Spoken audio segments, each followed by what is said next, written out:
Yesterday, Jackets lost to Montreal. This is another team the Jackets should have beaten. The Jackets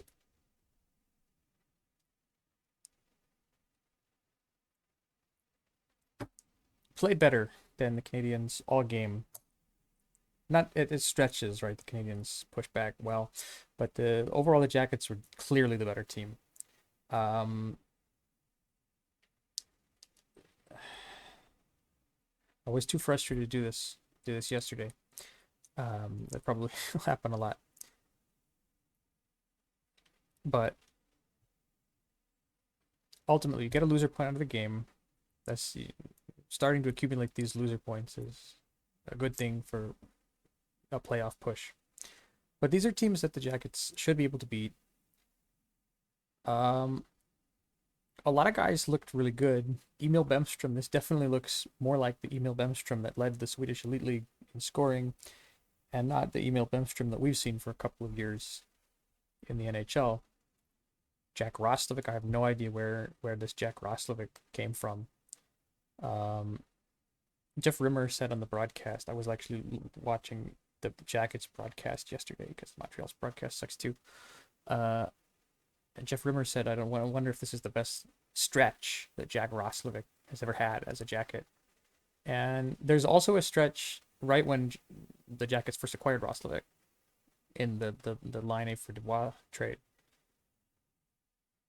where Roslovic was also very looked kind of like this.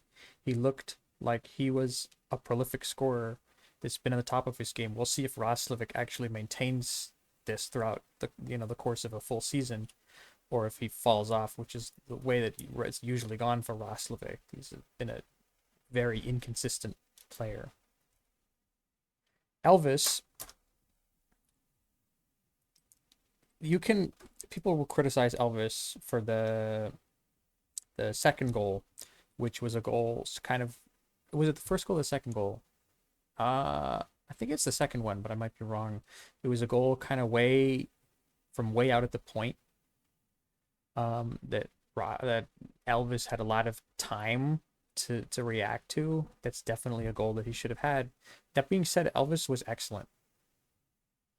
Elvis is the reason we get a loser point out of the game. It's very hard to criticize Elvis's performance in that game. I don't know what the stats are. I didn't look at the goals against expected, but from the eye test, Elvis was really good. Made a lot of saves that the Elvis of last year would not have made, and his positioning looked fairly good too. It's when the goaltender is moving, but you don't notice they're moving because they're just moving very slightly, very subtly, getting themselves into position. There's no wasted motion in what they're doing. This is when they're doing their positioning is good, and Elvis looked much more that last night than he has at points in his NHL career. Um, Dmitry Voronkov didn't do much. Didn't particularly impress me. I'm not particularly impressed by him getting in a fight 3 minutes into the game. Hopefully he's a big guy. He's a good player. I think he'll probably come around better, but he was not particularly good last night.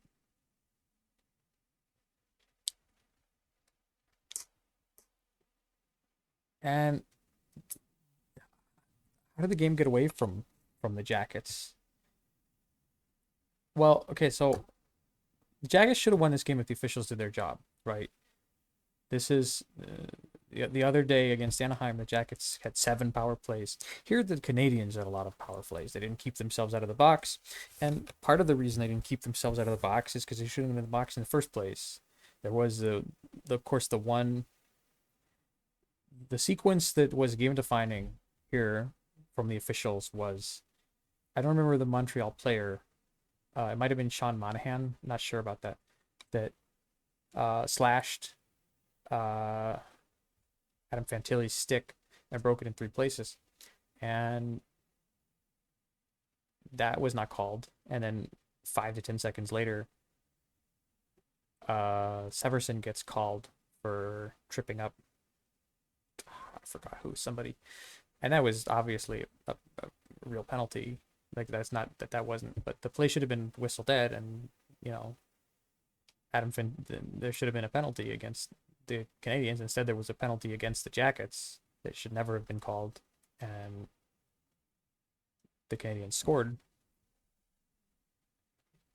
The Canadians scored 2 goals on power plays that were, hard to defend, and then 1 goal on a weird turnover. That might have been the goal that Elvis should have been stopped, but that was, I think, Nick Suzuki's goal, which was from some distance away from the net, and Elvis probably had a lot of time to see that. I believe Elvis was not screened at all on that play. So Elvis should an NHL goaltender should get that. But it's hard to look at Elvis' performance yesterday and say that Elvis is in any way a problem with what happened in that game or what's going on with this team. In a lot of For lots of reasons, the Jackets should have won that game. The Jackets played better for 60 minutes.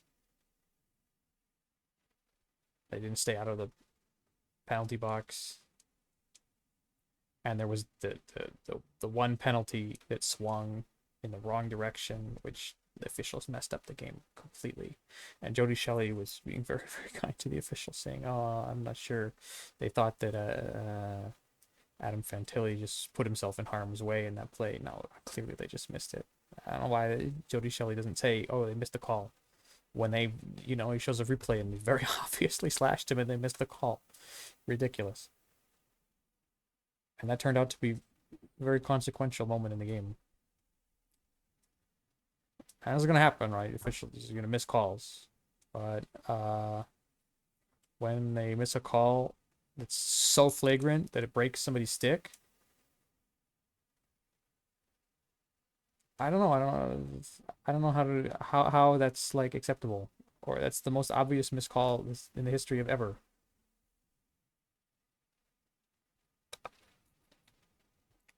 I don't know what to say about it. It's frustrating loss. At the same time, you accumulate these loser points.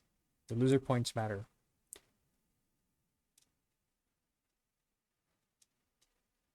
Overall, it doesn't really change my assessment. The Jackets are playing very well.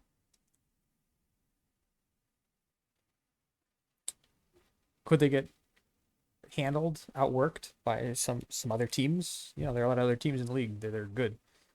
Sure, they've got their loser points against teams that they should beat, Anaheim and Montreal, and they should beat those teams. But they outworked those teams, and they should have won those games. So I don't know. That's all I got. We'll see if they can keep playing well.